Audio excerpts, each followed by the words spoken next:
আসসালামু আলাইকুম প্রিয় বন্ধুরা, এই সেই কেবলাতিন মসজিদ, যেখানে প্রথম প্রিয় নবী সাল্লাল্লাহু আলাইহি সাল্লাম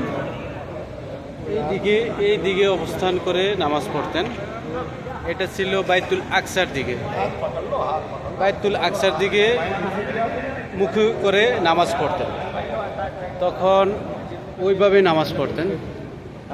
প্রিয় নবী সাল্লাল্লাহু আলাইহি সাল্লাম যখন নামাজ অবস্থায় আল্লাহর হুকুমে জিবরিল আলাইহিস সালাম ওনাকে বাইতুলমুখী করে অবস্থান করে দিছিল।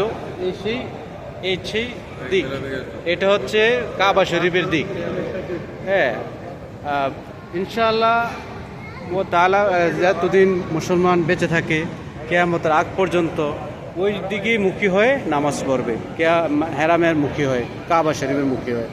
ইনশাআল্লাহ তাআলা আপনারা দেখতে পাচ্ছেন কিনা জানি না, আমাকে জানাবেন।